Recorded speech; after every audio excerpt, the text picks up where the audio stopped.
we're back. We're here with the Terlais. We're here with John, Judy, and Dylan. We're talking, of course, about Dylan's story here, pretty similar to Charlotte's story that ran on CNN. Of course, he's got epilepsy, and now you're saying how many a week does he have right now? It could run from 4 to 7. Yeah. So tell us what happens in these grand mal seizures. I mean, some of us are familiar with that. We haven't actually seen it, but tell us what he goes through and what the family goes through when all this happens. It's a lot of stress because every time he has it, it's a grand mal. Mm-hmm. So he would just sleep after. Mm-hmm. And they're in his sleep, so we could never leave him. Sure. You know, we can't leave his bedside because if we leave the room, we won't even know if he had it. Sure.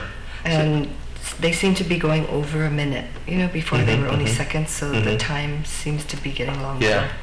So that, I mean, again, you know, as what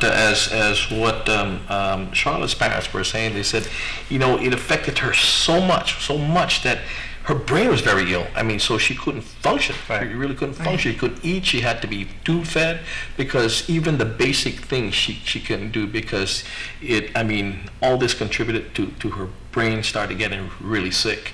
And so you're seeing that now more and more, right? Yeah, like if he goes to school and he learns something and then he has a seizure, it's like he can't focus. He has to relearn that again. Yeah. Wow. The stuff he learned, he may have to, relearn it again. Relearn it, yeah. Wow, that must be very hard. Has he ever had the seizures in school? Yes. He did, Yes. And quite a bit from just the heat being outside. Yeah. Right. So he's very, when I'm reading this, this, when you're reading Charlotte's story here, and then now 99% again, free of this, right? Where it says here, along with the seizure control, there are many other benefits she's experiencing from medical cannabis. Despite being previously 100% tube-fed, she consistently eating and drinking on her own for the first time in years. She sleeps soundly throughout the night. Her severe autism-like behaviors of self-injury, starving, crying, violent, no eye contact, zero lack of sleep, lack of social contact are the thing of the past. She is clear-headed, focused, has no attention deficit. Charlotte rides horses, skis, paints, dances, hikes. She even has friends for the very first time. Her brain is healing. She is healthy. She is happy. Dylan, you're on your way, buddy. You're on your way. Yeah, after everything that we've gone through the last 8 years, and then, we tried everything. Sure. We go to the neurologist, and if he comes up with a new medication, we're like excited, like, all right, this is going to work. Then we try it doesn't work. Sure. Then we start all over again. And then when we saw that CNN special, we just said, wow, that thing, we got to try it. You got to try it, sure. And as parents, again, we would do anything. We would do anything, again, to for our child. We'll try. We'll definitely try, and definitely this gives us a lot of hope with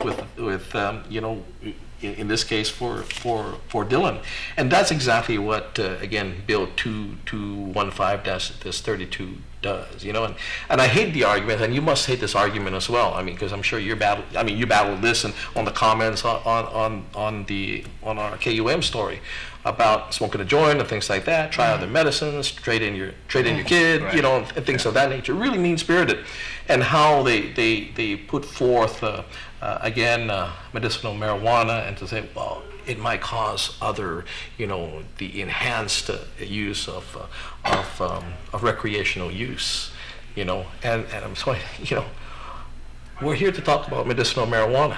Laws should be in place for abusing that, like we do other drugs. If you abuse other drugs, we've had a former leader who almost got in trouble with that. We've had doctors out here who've been in trouble for prescribing, legal drugs to folks that shouldn't be using it.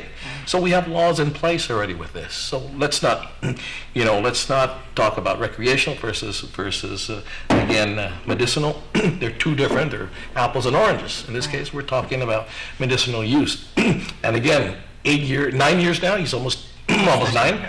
Yeah, and you're saying the frequency now is getting there, and you want to control it as much as possible. So basically, once he has seizures, he's out for the rest of the day. He's done for the rest of the day. He's very tired, sleeping, Yeah.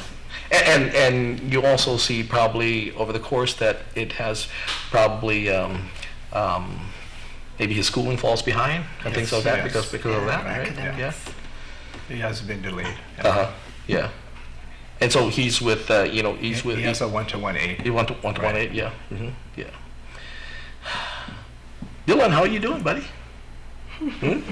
How you Good. doing? Yeah, good. What school do you go to, Dylan? Is it Weddingale? I hear Weddingale. Is that true? Am I correct? You're Weddingale, right? True. Yeah, okay. You're, let me see, let me guess. You're almost 9. You're 3rd grade, right? No? Almost 3rd. He has a sister? He does, an older brother. Older brother. Do they They grew up with that, dealing with. Oh, okay. But did they have? Were they afflicted? No. No. They learned a lot Mm-hmm. just from dealing with his. Sure. Yeah. Sure. Yeah, this must be a big strain, and you're going to be relocating next month. Actually, almost exactly a month from today, you're going to be relocating. This is hard because Dad, this is got to be very hard. Mom, this has got to be very hard on both of you as well to be separated, and also the brother and sister. This is tough. Right. I still don't believe I'm going without him because the 2 times we went to LA, he went with me, so it still hasn't hit me that I'm going without him. Yeah. Well, I mean, you're going to go with our prayers, and we're definitely going to keep in touch with you guys, and of course, Dad. And you keep us posted on what's going on with that. We're going to take a quick break and then come back and say goodbye. Dylan, say we'll be right back. Be right back.